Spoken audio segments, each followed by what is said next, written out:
morning, everyone. Thank you for coming today to our first Friday Art Talk here at Dartmouth-Hitchcock. My name's Mary Ann Barthel. I'm the director of the arts program here at Dartmouth-Hitchcock.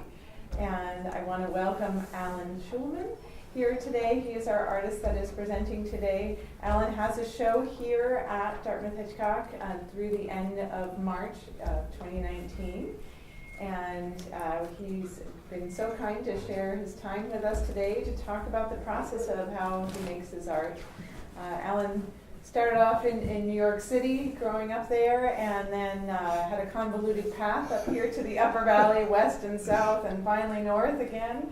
All the while, his primary role was as an architect, a professional role anyway. It was an architect, and which is, of course, art-related. But he always had a passion for art all along, and now is able to focus on that whenever he wants, right? So thank you so much for taking the time to prep and join us today. So welcome, Alan. Thank you, Mary Ann. And thanks for the opportunity to talk about the work. In terms of yourselves, who considers herself an artist?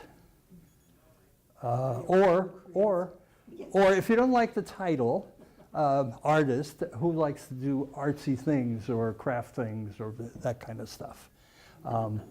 What kind of things do you do? I like drawing and I like photography and Okay. haiku, poetry, anything. Oh, that okay, strikes. okay. So not just the visual, but the written and auditory stuff, yeah. Oh, neat. For it, but Neat. I like it. Neat. Anybody else? I like making things, but I'm just a crafts person and not a very original one. However, I do love looking at art, paintings, photography, primarily two-dimensional, not three-dimensional. I don't have a great eye for three-dimensional art, but love two-dimensional art. So what would you say, like for instance, when you're drawing, what's the source, let's say, of what you draw? Where does it come from? A lot of times it's within, if I feel I'm into colors and shapes and lines and dots, so it's not always necessarily anything landscape or something I see. Okay. It's just kind of a mood Mm-hmm. at the moment. Okay. And you mentioned that you like to see stuff, but you also, do some. I'm always drawing pictures for storybooks for our grandchildren. Oh, But I'm okay. so bad at it that I really didn't even want to bring that up. But they don't. Looking at things. They don't care particularly, do they? They don't care, and what's the mystery to me is looking at something and rendering it, because I'm looking at trying to render it accurately. It's really just a mystery to me how that happens. Well, so we're talking in a sense about process here. How do we come up with things? And then, of course, I'm sure you've looked at art, and we have seen art all over the place. I mean, we've seen art in museums and in restaurants and in people's homes and in office buildings. So especially two-dimensional art is everywhere. And I suppose it strikes me, it probably strikes you, as where did this person get this idea? Where did it come from? And I thought of, so I looked in this art book I have, which is actually mostly about Impressionists, but one of the things that you talked about, color and abstract ideas, but sometimes it's based on things that we see. We're walking along in London and it's foggy, and boy, isn't that an interesting sun and the light that it creates and that kind of thing. I think I'll paint it, or here's Here's a woman I know at a tavern that I frequent quite frequently. I think I'll paint her portrait, you know. So things we see, clearly, are one of the things that influence people that do art. And I thought I would talk about a little bit about what influences me, and start out with a sketch, which I have blown up to pretty good size, because actually, just to show you, my sketches start off in this little book, and you know, you can see the size of them. They're really pretty small to start off with, but I took one of them and I blew it up to this, whichever way you want to look at it. And I thought maybe to start off, I would ask you folks to I would give you one of these and have you play with it, just for a few minutes. And I have some colored pencils up here that, Ellen might need a couple extra for her grandkids. Well, they're visiting unexpectedly. I'd be- Actually, Alan, can I just use a pencil? um, Or do you want to play with color? oh, well, here's the thing. Here, let me give you, let me give Chrissy one of those. What I'm suggesting to you is that what I've given you doesn't necessarily turn it any way you want. Make anything of it that you want. In color, add lines to it if you think it needs it. Turn it some way that makes sense to you. Maybe it doesn't make sense. Maybe it's just completely abstract. I'm not suggesting any particular way of interpreting this. But you know, just have a good time with it.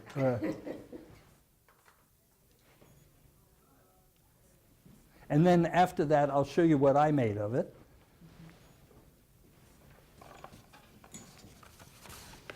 Is it hard for you to transfer from the small size of the book to a larger image? Well, I guess I should talk about that a little bit.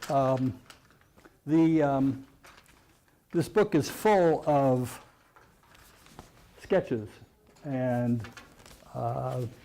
there are various sizes. Some of them are larger, some of them are small, and actually I would say of all the sketches that I make, maybe 20% I want to take the next step with and do something that's blown up and play with that a little further.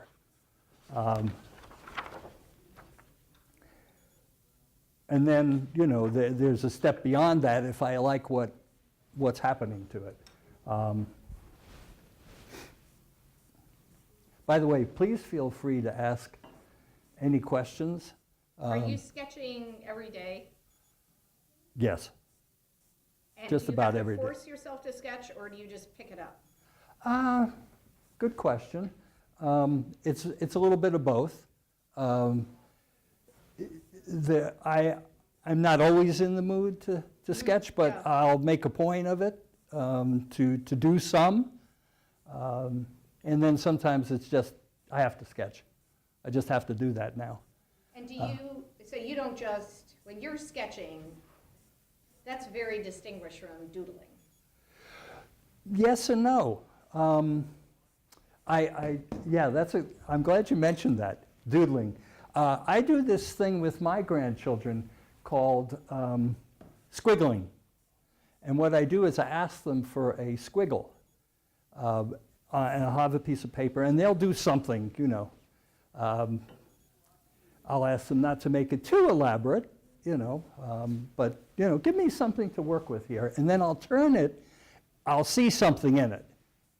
And I'll turn it into something, and especially to the younger ones of my grandchildren, it's sort of like a magic trick. Like I'll turn something that they think is just random I just did this thing, and now it's, it's an ocean scene and there are porpoises jumping in and out, or, that kind of thing. I want a grandfather like you. They do that with art therapy too, where one person will build upon and go around the table. Yes, and I'll talk about that as well. So yeah, I sometimes start with what I would call a doodle of my own, and then it may not come to anything, or it may suggest something. And I would say, for instance, right now, looking at these two sketches, that the top one hasn't registered yet, but the bottom one has into something, and maybe that's your reaction as well. Which doesn't mean that at some point in the future I might not see something in it, but yeah. I see like a seaside with a hill, Right, right. it's like a bird or picture. Yeah, right, right. And so there's some sort of sky, there's some sort of landmass. And that may, I may blow that up and start playing with colors. You always start out with black and white sketches? Or Yeah, most of the time I start off with black and white sketches, yeah. And do you use pencil, pen? Pen. I actually don't particularly like pencil because it's not bold enough for me to see unless I'm using a very soft pencil. Yeah. Like I don't know, like a That B6 or something like that. This, in architecture school, we had H leads, which were very hard, and B leads, which were very soft. And I always liked the B ones, although my instructors liked the H ones.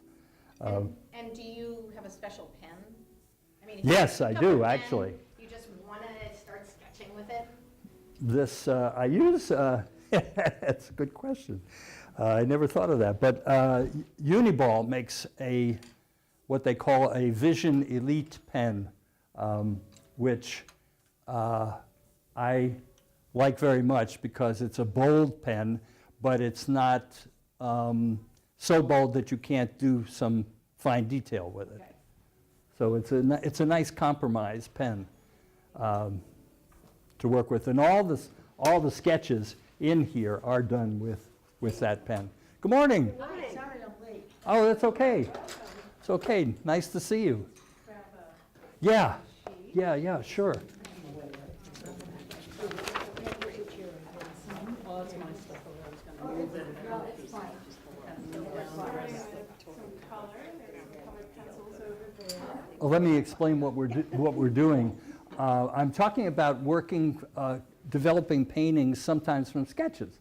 And this is a blow-up of a sketch that probably started out that size, but it was one that appealed to me, and so I blew it up and started playing with color and that kind of thing. So what I'm doing is inviting you to do something similar, using whatever color you want, adding lines if you want. Feel free to do whatever. And it may not strike you as being something specific, but then again it might. I don't know. And if it doesn't, do whatever you want with it. In other words, however it strikes you, do whatever you want with it. And feel free to ask any questions at any time, please. Yes, does it have a specific orientation, landscape, portrait? Whatever you want to, however you want to treat it. Or completely upside down. Exactly. Exactly. And then we'll take a few more minutes to do this. This isn't meant to be, a timed thing. If you, feel like you like what you're doing, you can continue it, afterwards. But what I want to do in a few minutes is show you what I made of it. So what kind of education or training, what's your background that got you into this? Have you always been someone? Well, I have, I think, always been somebody that's been interested in drawing and in color. And the reason I say that is that my earliest memory of anything in my life stems from about age 2, when my father, who was a dentist, had a client who was an artist, professional artist. And the artist friend invited us to his house. And I was 2 years old at the time. And he set me up at an easel and gave me some finger paint. And I loved it. I absolutely loved it. And I remember sitting there at that easel and playing with the paint. That's a very early memory. Yeah, yeah. So that, and after that, I don't think I remember anything until I was about 5. But that, I really remember that. So yes, it's something I guess I've always been interested in, enjoyed.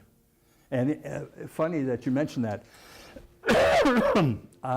My youngest grandchild, my grandson, I have a grandson who's 6 now, and he came to visit with his parents at our house, and he wanted to come down to my studio.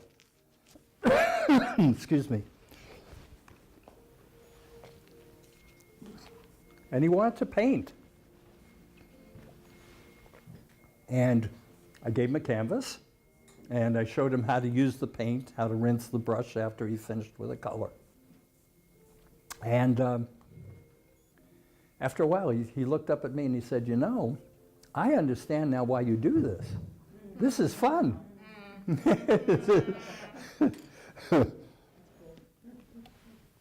And it is fun. Well, it's got to be have moments of frustration too. Oh, no question.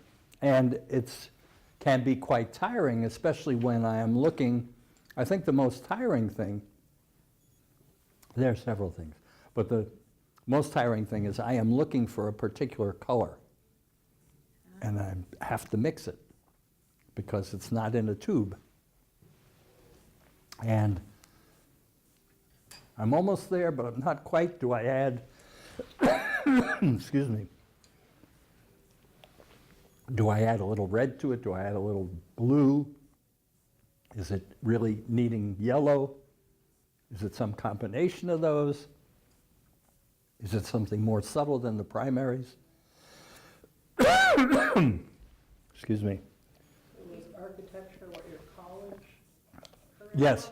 was? Well, undergraduate in political science, graduate in city planning and architecture.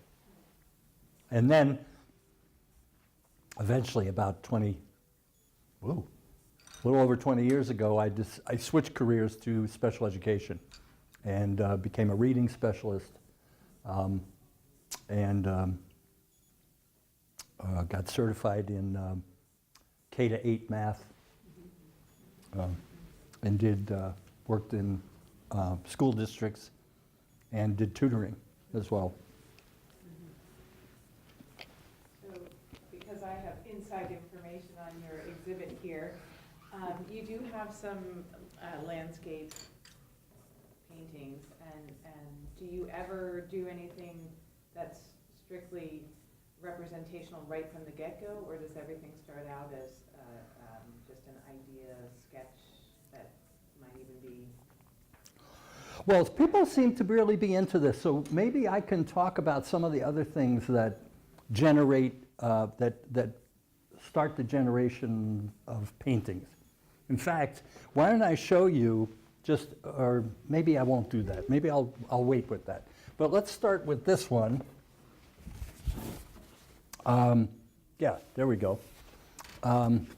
This is a slight blow up of a sketch that, that I showed you, and then this is a bigger blow up of that same sketch. Can everybody see this all right? This actually was part of a much bigger sketch, but this particular part of the sketch, and here, talk about where things come from. I was at and you'll know about this specifically because it was a faculty meeting and I was bored silly. So I started to sketch while I was sort of, that kept me actually being able to pay attention. I was sketching. And this was part of a much larger sketch, but this particular part of it seemed to register with me when I looked at it again and wanted to do something with it. And so I blew it up, and you'll see the painting version of this sketch because I liked the way the colors came out on the blow up, and so then I took it the next level and actually painted it. So you'll see this one in the exhibit. It's called From Where We Came, and the title comes from a Joni Mitchell song. Actually, it's a lyric from the Circle Game. So I'll put this here, and let's see. Okay, so another sketch, and this is the original sketch. That's that size, and it was part of a series that I did of Western scenes.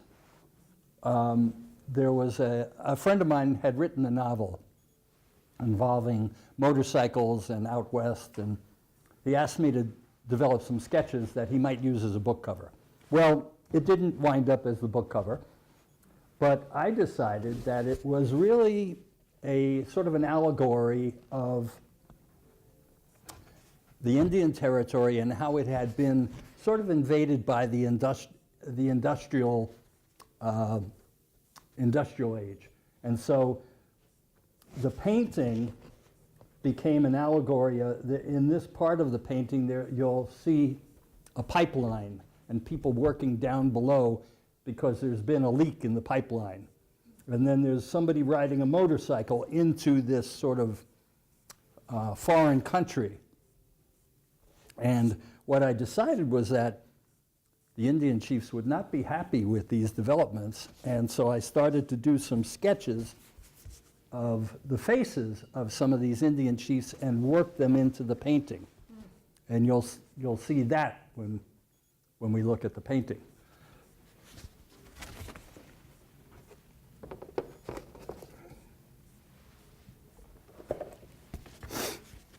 Now, here is another, this is a blow-up of an original sketch, also, of this size. And then this is the painting that developed from it. And you can probably see that the structure of the paintings is basically the same. I mean, the structure of the drawing versus the structure of the painting. But that I've elaborated on what that meant.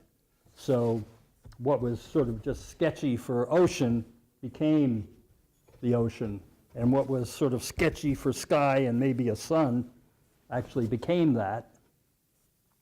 And what was very abstract for sails in a boat became more defined that way. So you apply color to your sketches when you're interested in them? Yeah. Okay. Yeah, And almost always.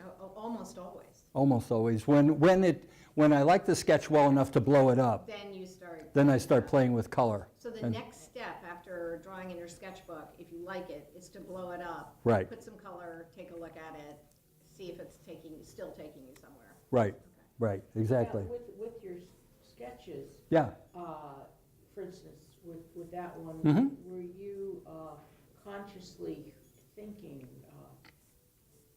about what you were going to sketch, or did you just start, say, making lines and then it Good, started coming out? yeah, good question, because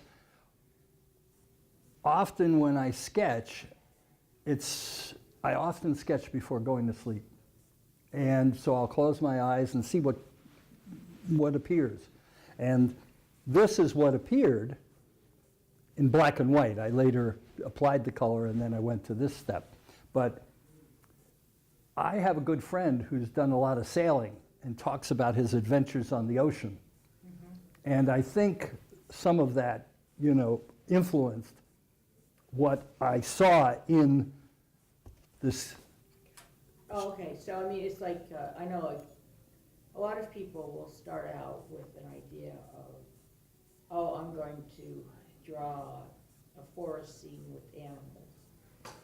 But then there's another way, which I actually do, is just start making lines and whatever and see what comes out of it. Exactly, if anything, exactly, yeah. yeah. And that's more of what you do.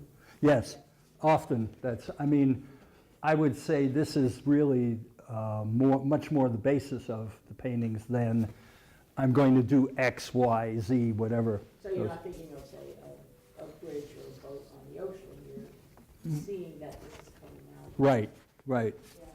And I think, is this the one? This might be the one that, well, let's see. Actually, what I'll do, this is a little departure. I wasn't planning on this, but I can show you. Here it is. Okay, so maybe this will make sense in terms of the process. Can everybody see this kind of? Down here is the black and white sketch. Here's I blew it up, I liked it. Here's a possible color study for what that sketch might turn out to be if it was painted. And then I thought, well, you know, maybe I should look at some other color combinations. Wow. So I did small versions of the large painting, just in terms of massing. What if it's it's one of those dramatic sunsets with the red sky? What if everything is sort of colored yellow because of, what if it's after? Maybe it's a twilight scene. And then based on that, I think the final painting turned out to be this one. But I didn't know really until I did these studies and decided which one I wanted to do. Have you ever tried digital art where you can kind of? Oh, where you can play with, what's the program that there's I can't think of the name of the program, but no, I haven't done digital. I have a friend that does that, and he's done some really remarkable things with a regular photograph and made it look sort of impressionistic and really kind of neat, but I haven't gotten into that. I've seen people who can draw something, and then if they decide they don't like that color, then they can change it right there instead of having to do, so I thought. But then Alan wouldn't be happy because he wouldn't get frustrated trying to find the right color. That's possible. Well, some people probably wouldn't think that's a very pure thing to, they're cheating or something. I've just seen it and it looks. So here's another painting. Here's a sketch. And here's the painting of an image of the painting, of a final painting. And you can see, I think, that the color and structure of the sketch is very much repeated in the painting. Sure, the detail is clearer and so on and so forth, but the color massing, the placement of things is basically the same. It is, but now the trunk is light instead of being, it was a dark value against the orange background, and now it's light. And True. the same with the tree, the house. It's The house very is- interesting Right. how that color change has made such a difference. But if you look at, for instance, the sky, if you look at the clouds here, this color of the sky there, the green trees, and I guess what I'm saying is that it wasn't a remarkable departure Right. from the original sketch, and yet when you see the painting, because this painting is out there, I changed it. So the point I'm making with this is that I'll do a painting and I'll think I'm done, and then I'll come back to it and say, no, I'm not done. I want to change it. This painting was from the beginning called The House of the Good Witch. My orange cat, which is pictured in here, had just died, and I wanted to memorialize the cat. And my wife is a bit of a psychic, and so I decided that a good witch wouldn't have a black cat, she'd have an orange cat, an orange tabby. And so that's sort of how I came up with this idea and then the painting.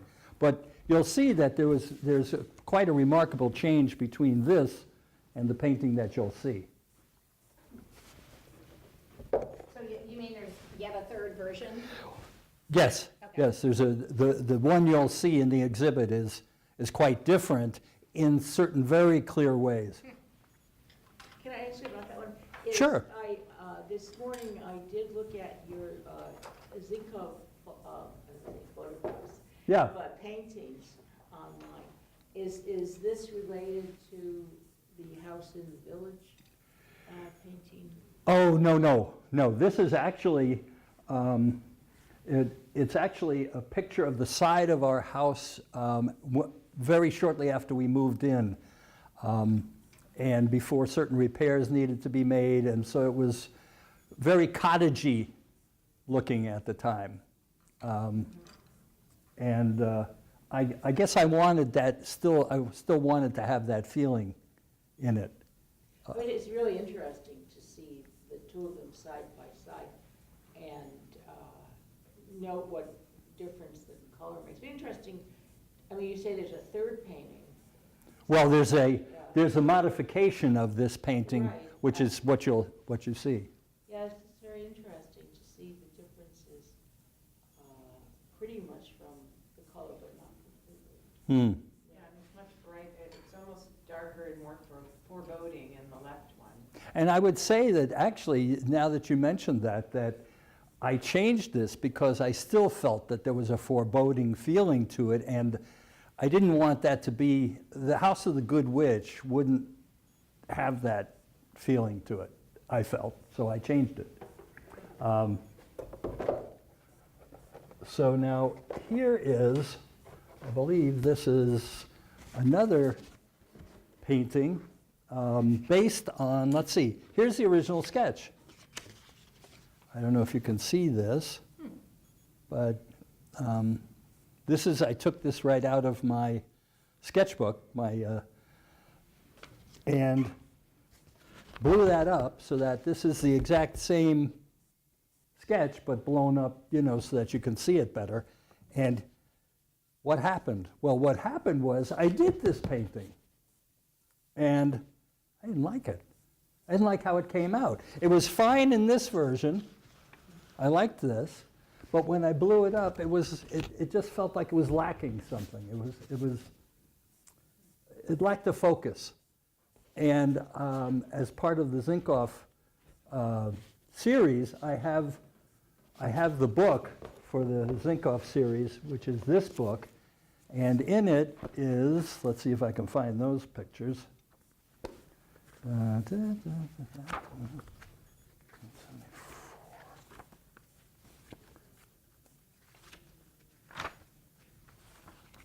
should have marked this one. Pardon my search here. Well, in any case, there's a photograph in there of, this is my great-grandfather, and this is one of his granddaughters. And they, actually, all my relatives that I know about come from Ukraine, all the elderly folks, all grandparents, and so on. So I decided that there were parts of this that were very dramatic and that I liked, and that with using them as the background for a portrait would be a suitable use for this painting. And so that's what I did. And I think it really works as a dramatic background, although, as far as I know, there are no places in Ukraine that look like this. I think Ukraine is very much a countryside like Ohio. But I liked the drama of the sky and the mountain, and I had just been to Canyon de Chelly out west, and so I think that was an influence here. In fact, it may have started out as an attempt to capture some of Canyon de Chelly. In any case, that's another way that sketches that I transform sketches.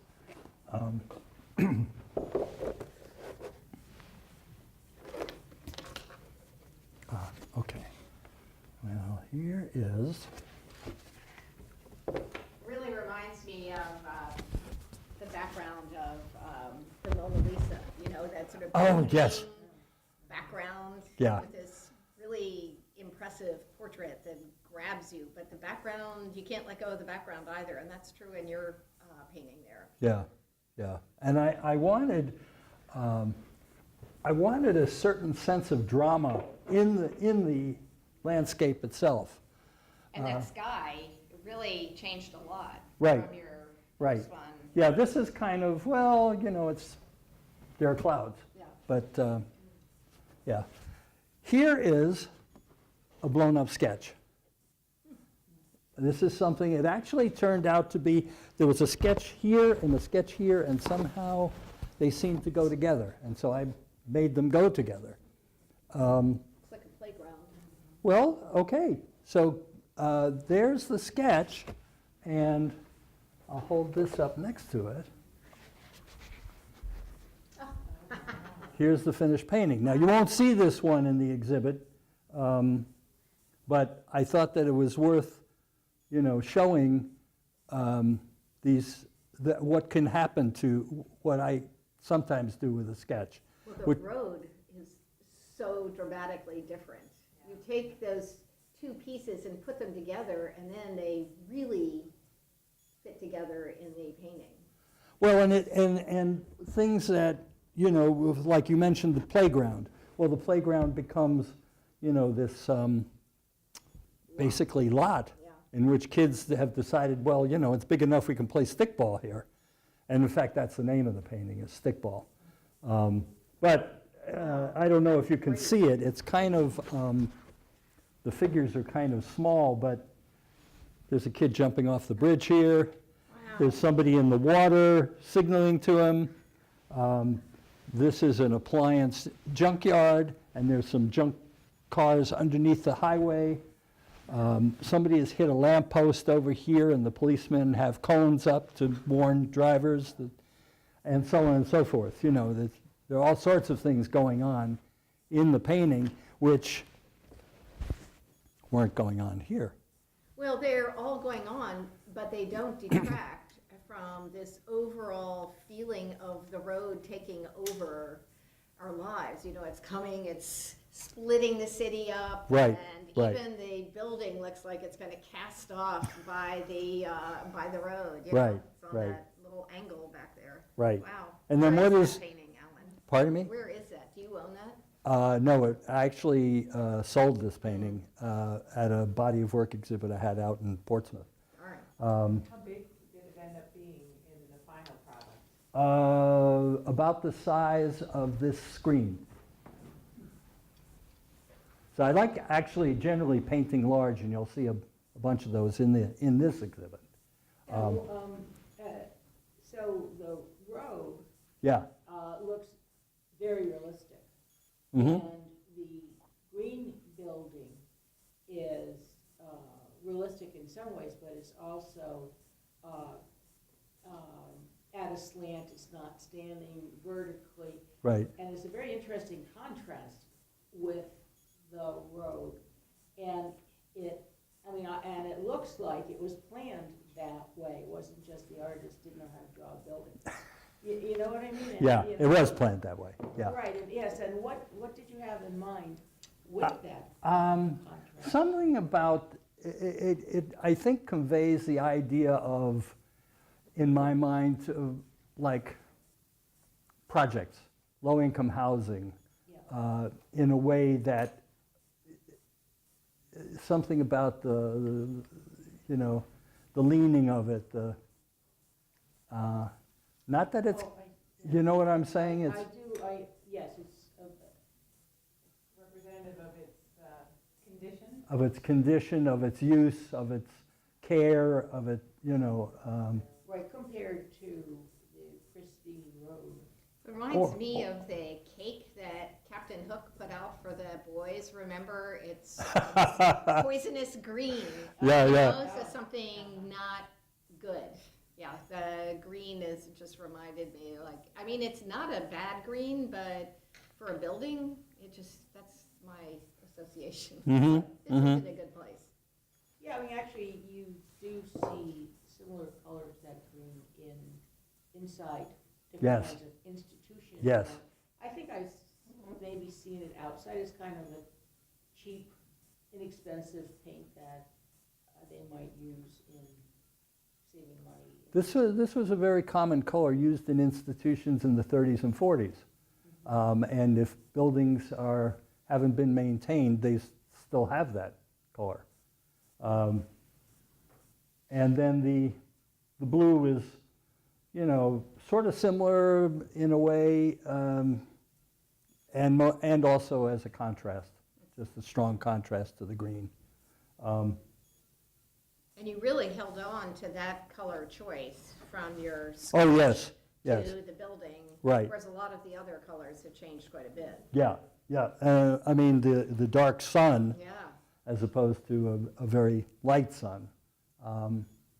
But that may have something to do with I don't know, it's not a bad mood, you know, and I didn't want a black sun in a way, or a dark sun.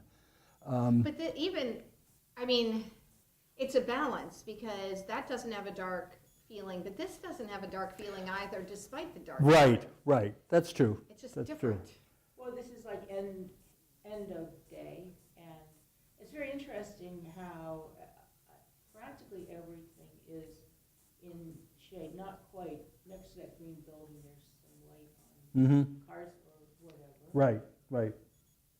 And there's some lights in the building, and it's just, it's very realistic without being realistic.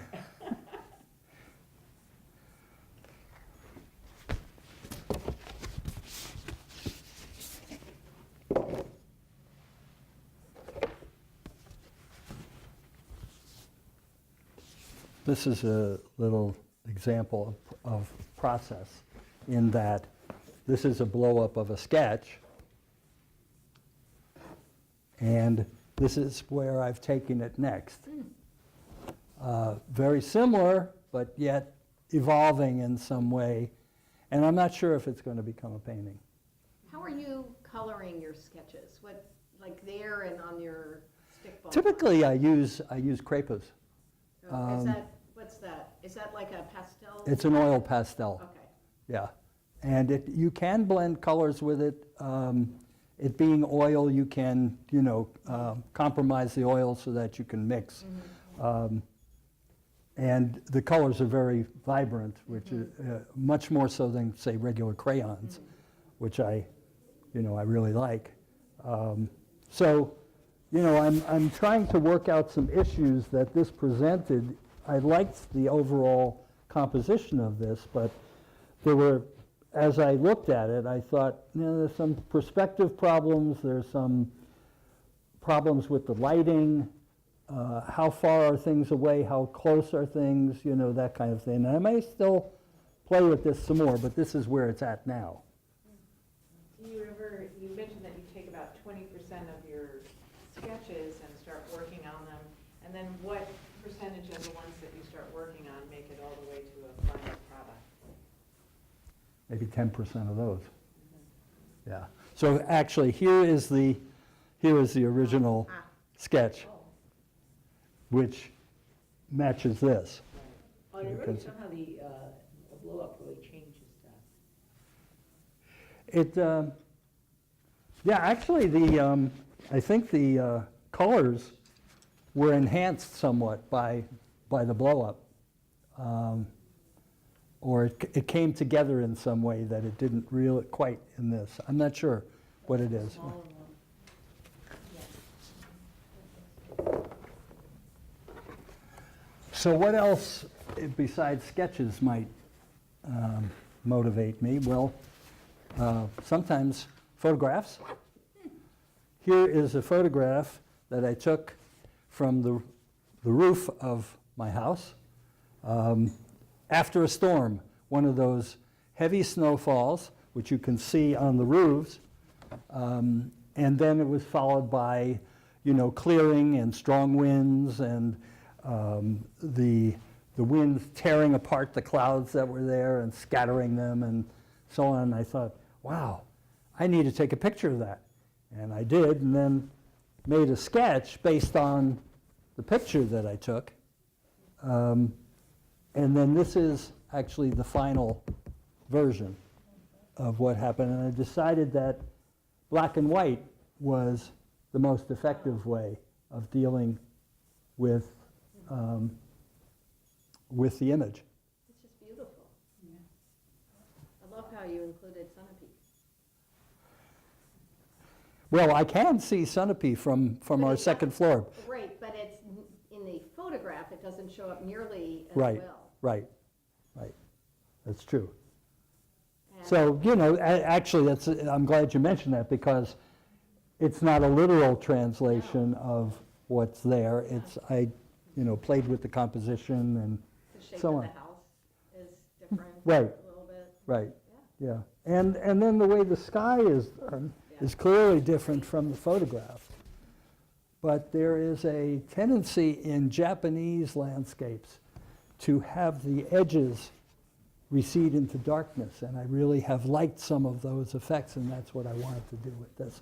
And it brought out the clouds, what's happening with the clouds, more distinctly, I think. I actually wondered if that was, it didn't look Japanese, but I thought, wow, it does not look like your work. So that's really interesting. Yeah, I'm really taken in particular with two Japanese landscape painters from the 19th century. Hokusai is one of them, and can I remember the other one? Hokusai is the one that did that giant wave. It's now The- in the entrance to the hood. the Right. hood. Have you seen that? No, I haven't, Well, but, it's very interesting. and I can't remember the name of the other Japanese artist, but there is another one whose work I like a lot. Speaking of photographs, and actually, you mentioned Zinkoff.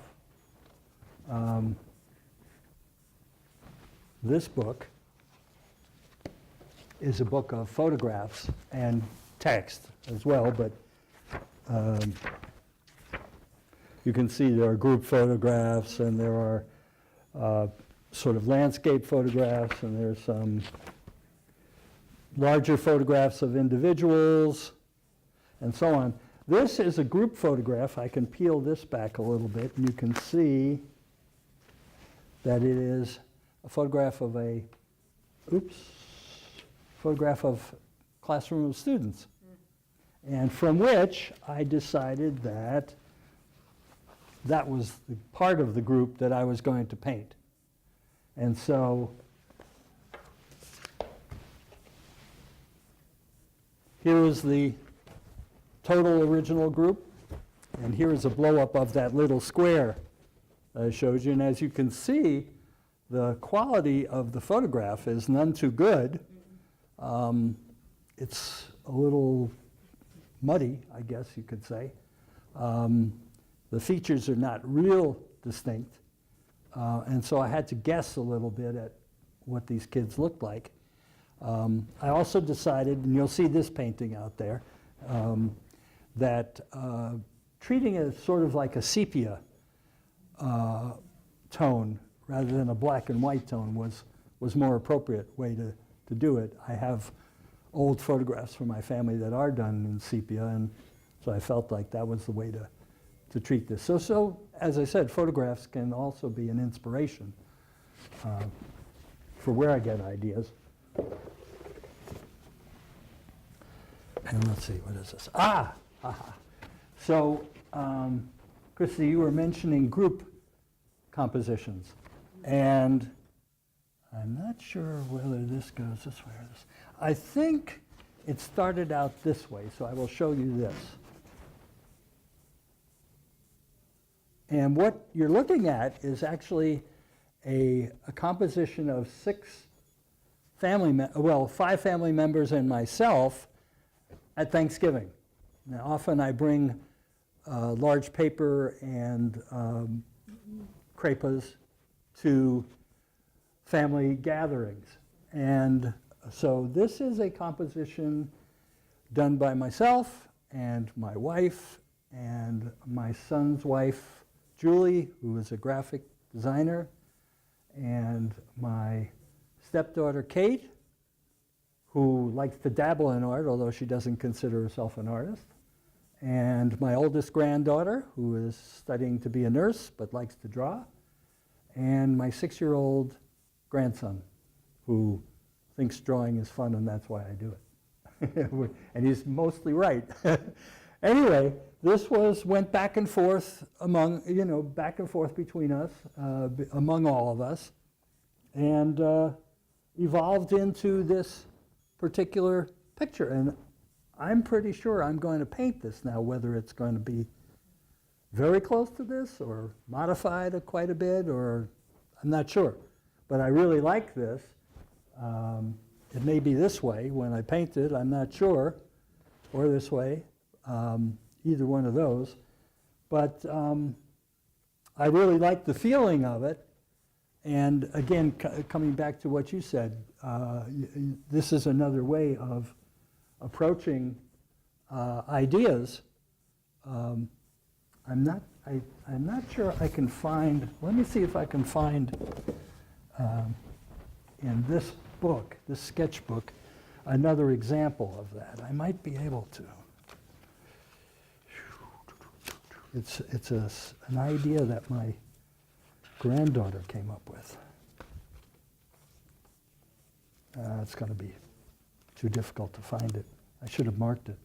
Sketchbooks do you have? Well, this is sort of this book is a compilation of many of these. So the ones that I've liked best from these, but haven't gotten into paintings, or maybe they have wound up in here. So It's a beautiful book. I love this book. Yeah. The problem is that I can't fill it without breaking it. Yeah. So what I've decided is that from now on, I'm going to sketch directly into this book so that I'm not pasting and thickening the pages and making it impossible to fill it. You're welcome to look at this if you'd like, or this.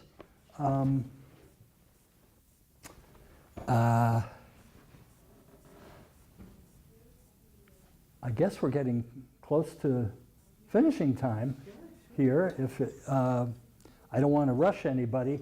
I thought that, Keep your pencils and your drawings, yeah. you know, another thought I had, and I don't know that we have time for this, but here's an idea. Oh, okay, I know. I haven't shown you what I did with it.